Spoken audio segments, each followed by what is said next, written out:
This is Sancheti Hospital Bone and Joint Hour on 94.3 Radio 1. You're listening to 94.3 Radio 1 Entertainment Kebab. मैं हूँ आपकी लड़की कमाल RJ Meenal. चल रहा है Sancheti hospital bone and joint hour. we're in conversation with doctor Sahil Sanghvi जो कि एक hip and knee joint replacement surgeon है.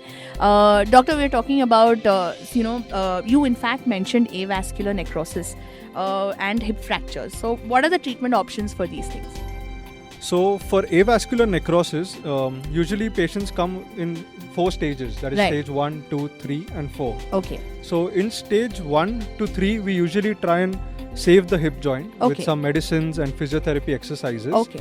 But in stage 4, what we end up going for is a hip replacement surgery. Okay. That is known as a total hip replacement surgery. Okay. Again, in some patients for avascular necrosis, when we can pick up the illness in a very early stage, Right. we offer a stem cell therapy also for these patients. Okay. But the indications and success factors for this surgery are very limited. Okay. So it is not very routinely done or very commonly done Right. as compared to the hip replacement surgery. So when you're saying hip replacement, what are you replacing exactly? या ये femur को आप बदल लेते हैं, क्या होता है exactly? Yeah, so like I mentioned earlier, the hip joint is basically a ball and a socket joint. Right. So what we do in a hip replacement surgery is, there are 2 types of hip replacement surgeries. Right. One is a total hip replacement surgery, Okay. wherein we change the ball and the socket. Okay. And the other one is known as a partial hip replacement surgery, Right. where we change only the ball and we retain the natural socket of the Okay. joint. Okay.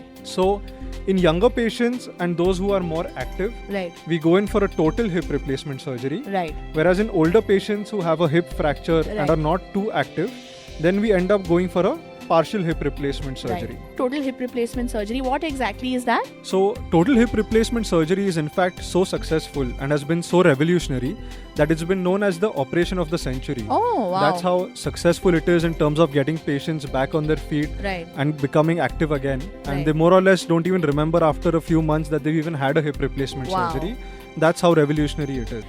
Doctor, tell us exactly when does one, come to you for a hip replacement surgery? Or when do you suggest?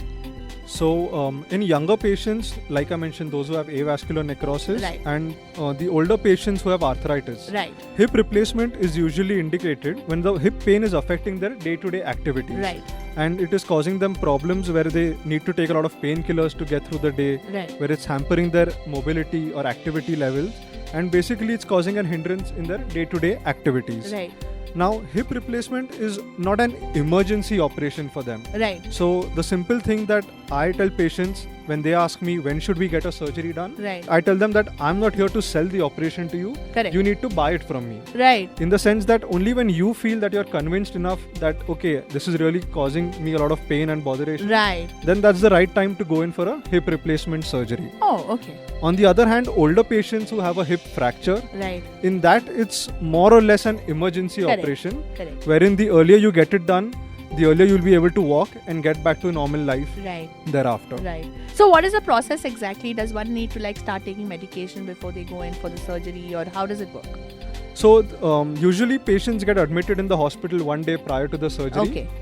After the surgery, we keep them for 24 hours in the Right. ICU Right. just to monitor them, how they're doing after the surgery, Right. check their vitals, check their oxygen, blood pressure, Right. and all those things. Thereafter, we make them walk immediately with Immediately a walker. after the surgery? Yes, immediately Oh. after the surgery. Okay. We advise them to use a walker support for about 2 weeks, Right. and then we give them a stick to walk with Right. for another 2 weeks. Okay. So by and far, in about 4 to 6 weeks after the operation, Right. patients are more or less walking without any support Wow. and can gradually get back to their day-to-day activities. क्या बात है. That's amazing, doctor. Thank you so much. And we'd love to hear from you. And of course, if we have any questions from the listeners, we will get them answered by you about their hips. Thank you so much. Thank you so much for Of having course, me. Surgery के बाद physiotherapist की ज़रूरत होती है. We were going to be in conversation with a physiotherapist very soon. सुनते रहिए Sancheti hospital bone and joint hour with me, your लड़की कमाल आरजे मीनाल. Good evening.